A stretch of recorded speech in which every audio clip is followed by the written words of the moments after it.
Guys, Matt Manduke here, and let me see if I can't hold my phone better. Hold on. Trying not to look directly into the light, so I'm not looking directly at you, and I'm sorry about that. But you get this beautiful side view of me. I figured I'd start tonight off with story time, the history of my cars, because the van was a long time coming. I probably could have just folded into this lifestyle a long time ago had I just figured it out sooner, and I'm still figuring that out. But um, being that I didn't, I had a lot of cars, and as a precursor to the Philadelphia Auto Show that I'll probably be uploading at the same time that I'm uploading this, I figured I'd do the history of my vehicles because I believe, and I'll have to count them after I'm done, I believe the van is my 19th road going vehicle. So let's rewind way back to early 1999, like December 1999. I got my license and it was 6 months late. Like I could have got it sooner, but I don't know, I slacked off because I do that sometimes for months at a time. Um, I got I bought it off my sister's boyfriend at the time, a 1992 Chevy S10. Bought it for 500 bucks. It was a piece of shit, but it was my first vehicle. It had a 2.8 liter carbureted 6-cylinder and a 5-speed manual. The door fell off. I remember going for a ride to go get another door off of somebody in Egg Harbor Township when the hood latch came loose and the hood blew up, bent over the roof, and broke my sunroof on my head. Nice. But that was the history of that car. If once the door fell off, it was and I had no sunroof. It was short lived. My next vehicle was a 1993 Chrysler Concorde because I listened to my mother for whatever reason and didn't get the 86 Toyota T100. Anyway, I only had the Chrysler for about a month before I got into an accident by my own fault. I kind of stuck my nose out too far into an intersection and I got hit. Kind of a good thing that I got out of that vehicle when I did, because being the last owner of the vehicle, I got all the recalls. Now, mind you, this was in 2000, and the vehicle's a 93. Well, I got the recalls from Chrysler, and there was something like 18 different recalls, all involving the transmission causing the vehicle to burst into flames. The immediate next... No, I had a Chevy Celebrity for a little bit. It was a 86 Chevy Celebrity with a 2.8, and the transmission went on that. The next vehicle after that was a 1986 Astrovan that I got off of my mother, and I believe she just gave it to me. That had a 2.8 liter V6 carbureted in it, and it was pretty much indestructible. I think I had it for about 11 months before I got my 72 Chevelle, which I did not respect, not one bit. I don't remember going to the gas station with it, and that had to have happened. I don't remember changing the oil, and I'm pretty sure I did that once or twice. I remember putting a tune-up into it and doing a couple things, but I blew up the 350 that it came with. And it was a 350, it was a 4-speed manual, it had a 410 rear, and the 350 should have been more than enough for its 4-wheel drum brakes, but for whatever dumb reason, after the motor got blown up, I went out and sought out a 396. Now, while I was in the process of doing that, I picked up a 93 Ford Festiva. And for everything that I loved the Chevelle for, the Festiva was not. But I love the Festiva too, because that thing did everything that the Chevelle didn't. Not everything, no, it wasn't no 4x4 truck or anything, but it did everything that the Chevelle didn't. In other words, I could pass gas stations. It got 58 miles to the gallon. It only had 93 horsepower, but it only weighed freaking 900 pounds. That was the car that I actually had to move the rails from the front seat because I was too tall to be in it. However, I drove that, and the day that I got it, like an idiot, I didn't transfer my insurance to the Festiva, and I got into an accident. So I ended up getting hit with uninsured driver. Now, in order to pay for the surcharges and fines and whatnot, I ended up selling the Chevelle. Awful. You're just awful. A year and a half later, I got my license back. My stepfather forced me to get this 88 Ford Bronco 2 Eddie Bauer edition, and it was a piece of shit. He convinced me to get it because it just had a transmission rebuilt at 110,000 miles by somebody that he worked with, which I won't go into any names, but I still know the guy. I went to school with him. I only had the thing for maybe 10,000 miles before it needed a transmission rebuild, and I don't care who you are, that shouldn't have to happen. Turned out the original transmission was not rebuilt. It was just a replacement, and it had the same problem. I would later in life find out that that was the worst transmission ever, the A4AD Ford. And why was that the worst transmission? Because it had this little plastic pin that would catch on the shifter and move the shifter into overdrive.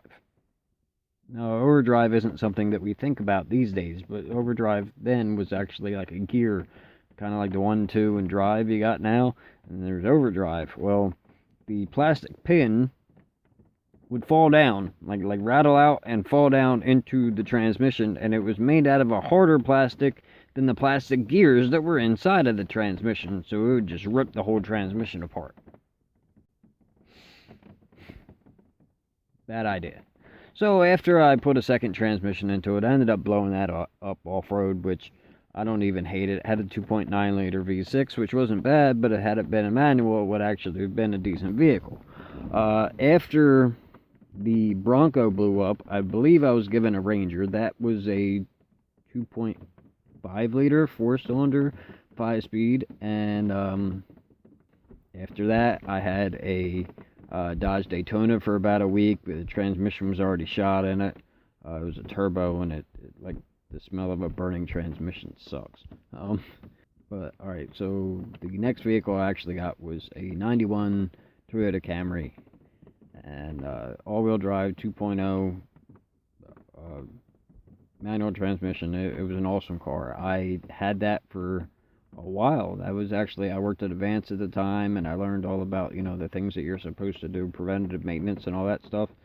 And I actually took care of the car, and I think the only thing I had to ever replace was a CV axle. I eventually ended up getting into a car accident that wasn't my fault. And that was actually like my third day delivering pizzas. Well, actually, after the Camry, I got a couple rental cars. Yeah, the first time they gave me a 2006 Silverado as a rental car. It was like a quad cab. It was huge. My stepdad was pissed because it was a little newer and nicer than his, so he ended up bitching to Enterprise, and they put me in a 2007, no, this was in 2005 Impala Supercharged, which was actually a badass car. I had that for a couple weeks, and they sold it while I was driving it, and they put me in a Buick Lucerne, and that was actually a very nice car as well. The only 2000 Chevy Crapalier. I've only owned one car that I thought was less dependable than this, and I haven't got there yet. I broke it within a matter of like 3 months. It couldn't handle my driving style. I broke a hub assembly. I broke a motor mount. When the motor mount broke, it actually broke the pulley on the water pump. It overheated and blew the head gasket all within like 5 minutes. Whoops. I traded the Cavalier in on a 2006 Scion XB, which was brand new at the time. It was in early 2007.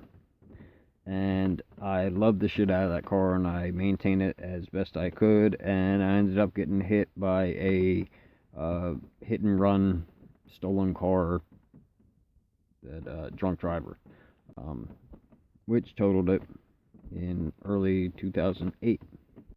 Alright, and then after the XB got totaled, they gave me a 2007 Chrysler 300 as a rental car. And I mean, 40,000 miles, the transmission was already slipping. It was a piece of shit. In a 91 uh, Nissan Sentra, 4-speed manual, 1.9 liter carbureted, 4-wheel drum brakes. It had no options. Whoever bought that car originally didn't even get the cigarette lighter.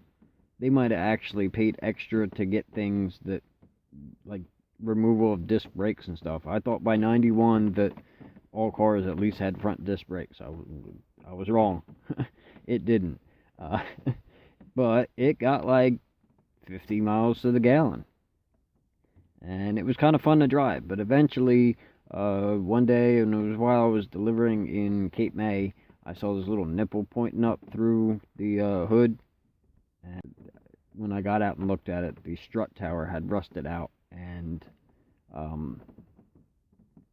the strut was hitting the hood, which I immediately took it off the road and looked for something else. Now, what I ended up getting, even though I didn't want a Nissan after that because I was like so used to the lack of luxury, that I ended up getting a 1990 Nissan Maxima. And out of all my cars, that might be the one that I missed the most. It was a 6-cylinder 3.0, same size as the 300, except for this fucking thing got 32 miles to the gallon, made 220 horsepower, and was insanely dependable. I mean, in the couple years that I had it, it really didn't give me any reason to hate it. I ended up taking it off the road at 492,000 miles because the transmission was slipping something serious, and I took it off. I originally took it off the road when the transmission started slipping at like 430,000 miles, and I picked myself up a 97 Honda Civic. One of the biggest mistakes I ever made. I really should have changed the transmission and the Nissan while I was driving the Civic, but I don't know. I was stupid. I didn't realize how much I loved that car.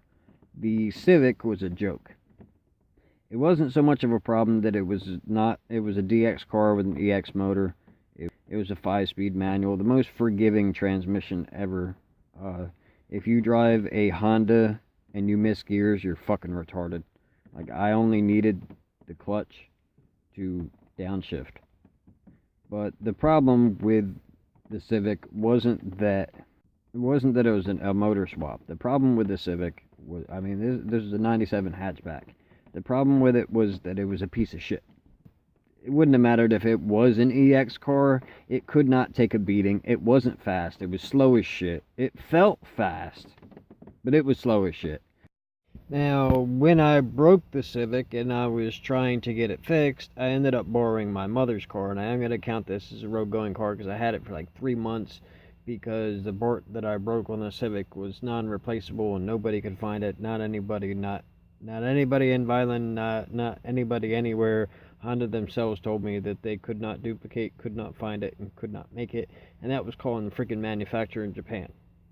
So I borrowed my mom's car, which was a 2000 Pontiac Firebird, 6-cylinder, 3.8 automatic T-top, and I had some good times in that car.